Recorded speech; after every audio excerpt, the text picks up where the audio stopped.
Hello and welcome to this week's vlog. Today we are off to Forest Edge for another Stacey Cook show jumping lesson. If you haven't checked out the first one, go have a look because it was our first time doing like poles, and I think we cantered over a jump, which was a huge achievement for us, even though I know it's only a small step.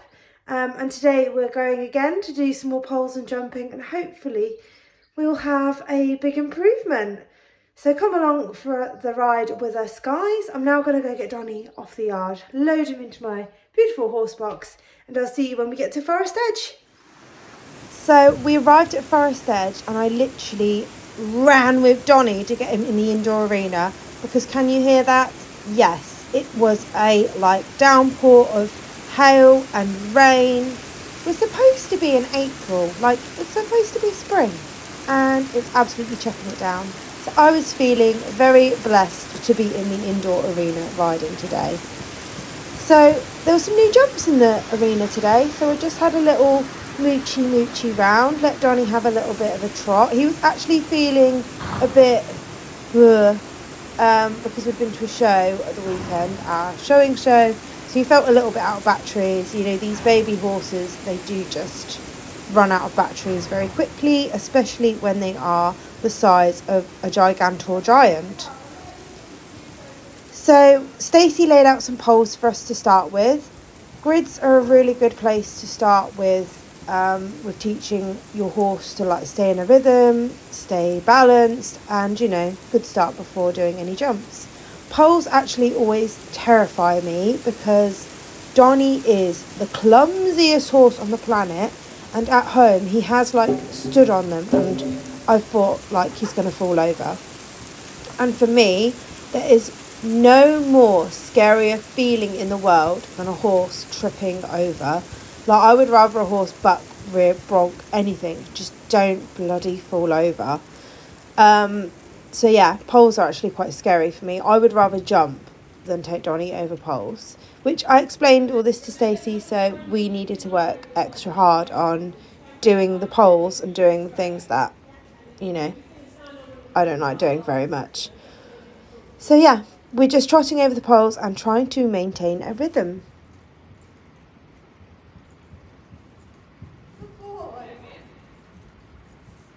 Shall I pop over from the other way? Yeah.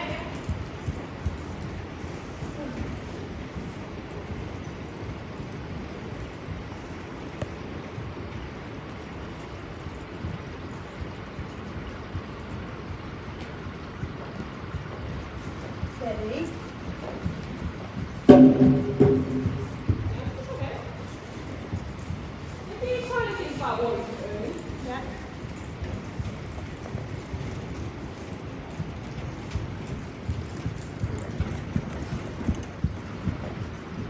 Good boy.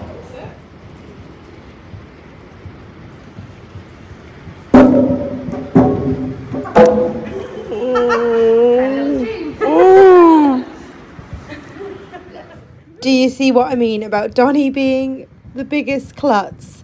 So then we popped into Canter and just had a little canter round on each rein to warm him up before we did the pole exercise in Canter. He felt actually lovely. His left lead canter is always much better than his right lead canter. However, we are improving so much. So yeah, I'm really happy with his progress. That looks a good canter. That would be what I'd like him to jump out of. So as you can see, his right lead canter isn't as strong. I have to sort of use my leg, hold and support him a lot more. However, it's so lovely to have this huge school to practice cantering in, because I know on the video he looks like he's just bumbling along, but when I'm on him, honestly, I feel like we're going so fast, and that is because Donny really covers the ground. Here, he just feels so fast, but it's coming, and it's quite hard to practice sort of cantering in a smaller school, so it was good to have this space to work in. I would agree, and then we'll pick it back up into canter again, and then we'll canter over those poles next time. Just watch on the long side there. Sometimes in the canter on the right, he doesn't look completely straight, or in your outside rein quite enough. So you just want to make sure that he's not carrying too much bend to the inside. It's not loads, but you can see it a little bit as he's going down there. All right. That's his yeah. But the transition is coming along. Yeah. Definitely. I just have to like hold him together the whole time. Work quite hard to keep him going on the right. Yeah. It feels a bit like 4 BC because he's got like On the left, that canter it looked super in that warm up. Yeah. That looked like a really good jumping canter, if you like. That's what would be great, but you can just see it's just not as strong this way. That's fine. Right, if I can go left rein first, I'll pick up canter and then slowly move down over the pole. Fall over the poles, did you say? Yeah, that's what I'm looking at. Okay. Need some foam poles.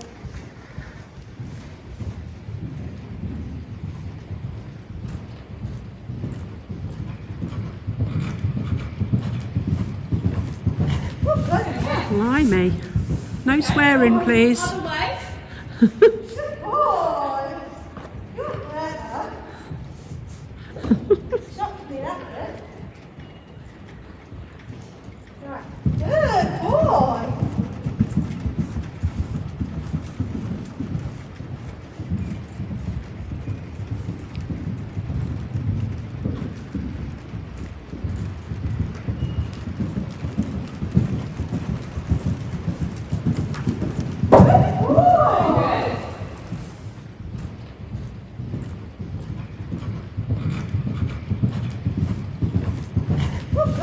Blimey. No swearing, please. Good boy! You're clever. Shocked me that bit. Right. Let's find someone to pick up the right place. Wait. Just turn.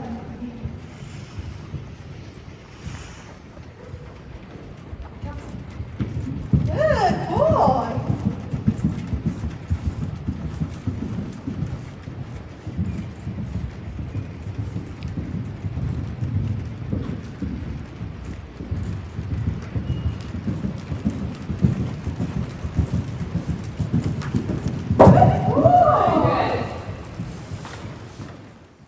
So then Stacey swapped the middle pole in the little pole grid to a jump, which was a bit nerve-wracking because we've never really done that before. But yeah.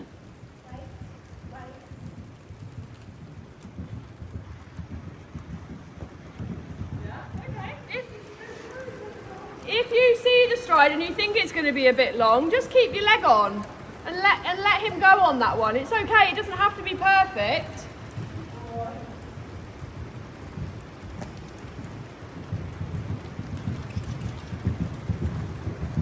Good. Well done. Well done. Okay, let's try off the other end.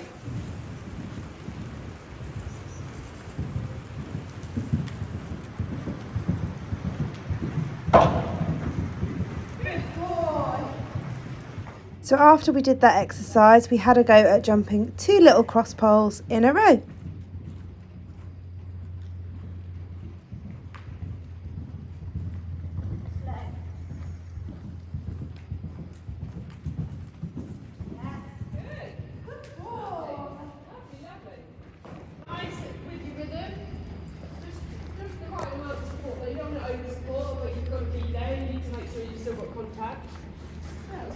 I have to tell myself, like, put your leg on it. If not, I just sit there like a lemon. You don't want the leg to make him accelerate though. No. So you've got to just make sure the leg is there just to keep him together and keep him on that rhythm. So obviously if he does drop off, you can put it on for that, but you don't want to chase him in. Yes. As such, yeah, you want to make sure it's just like that, just nice rhythm, round, keep it balanced as much as you can.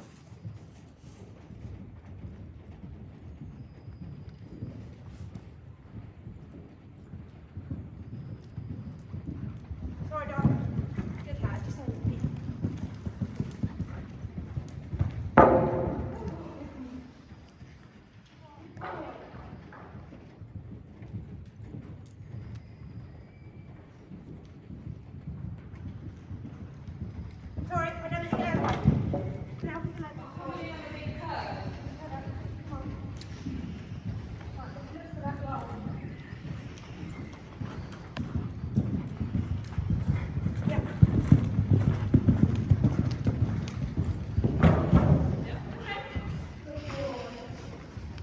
looking at it, but just help him a little bit. Because he's bold like that, he will just run himself into the bottom of it. Yeah. And yeah, okay, he does need to learn to a degree, but just help him, because you don't want him to have to clatter through unless No. yeah, he has to.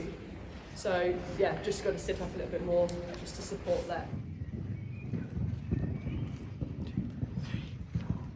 5, 6, 7. We'll put a little one in. Oops. It was alright, he went an extra stride, but he just where this time, instead of landing and running down, he landed and almost backed off you a little bit. Yeah. Yeah? So go again. And this time see if you can just ride a little bit more positively to it. So if you're counting it, yeah, that's alright. And also you were probably a little bit deep to the first one, so it means you jumped it a little bit like that and then dropped dead. And then, so he wasn't landing, moving away. So again, it's how that first one will affect your distance as you're going down.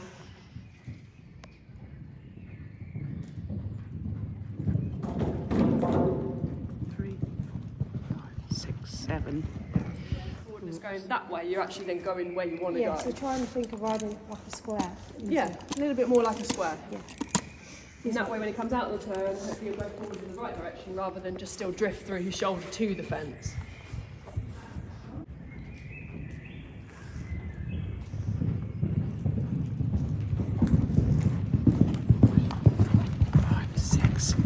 Yes. There we go. You see the total difference in your canter there as well.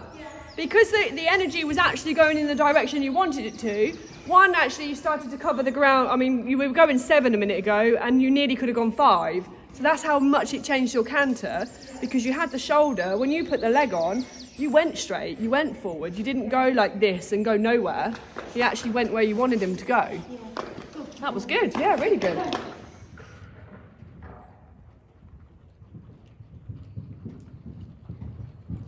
Sorry, Donny. Is that safe for you, Mum? Good boy. Right. No, don't be silly.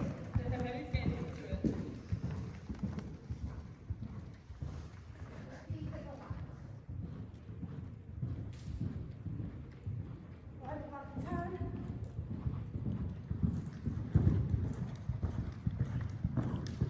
6.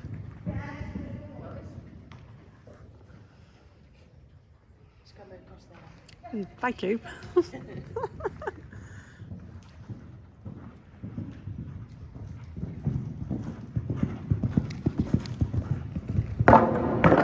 Being a little bit more like a square one.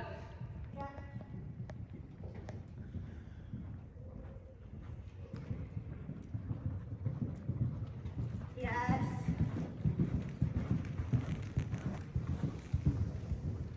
Yeah, it just didn't get quite right to that.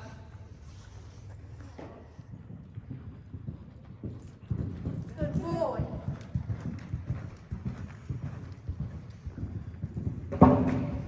He's trying to turn. Yeah. I know there's not one there, but make one.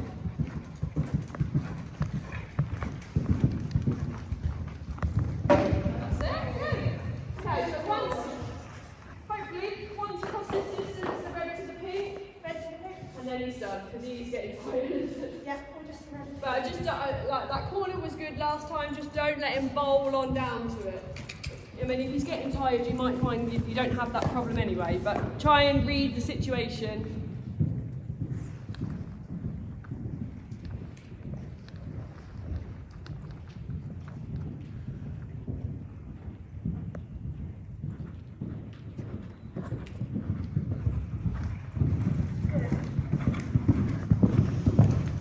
Good boy.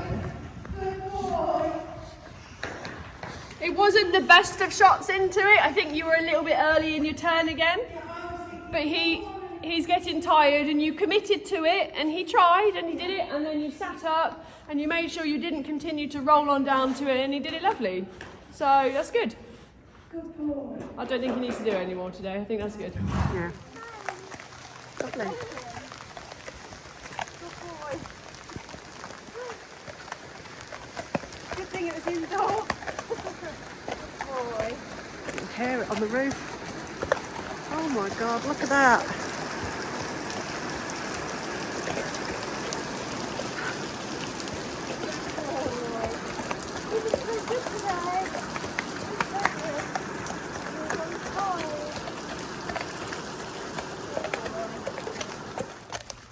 had a fantastic lesson and very, very grateful that it was indoor rather than outdoor.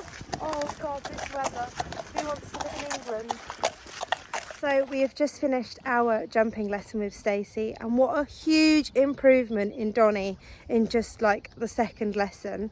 Last time we just stuck to poles and then we did like a couple of very, very tiny fences, and today we actually jumped like a mini course of show jumps in Canter. The Canter transitions have improved loads. They're not perfect. And the right lead canter still isn't perfect, but just a huge improvement, and I'm so proud of Donny, who's just stuffing his face on the little bits of grass around the bank of Forest Edge Arena. Yeah, I'm just really happy with his progress. We're not gonna push him, I'm just happy to just poodle along at this sort of speed, and we'll just see how we get on. Hopefully we will do next month, because Stacey's at Forest Edge every single month for a lesson. So if you are interested and local to Norfolk or Cambridgeshire, check out Stacey Cook's Facebook and you can message her. She's also at lots of other venues doing show jumping clinics, and you can have a group lesson or single and do poles or anything you want.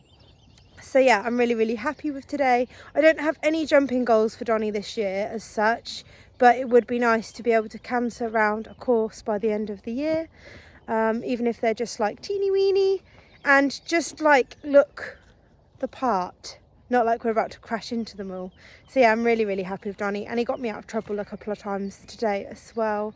I hope you have enjoyed this week's vlog, and I'll see you all next week. Bye.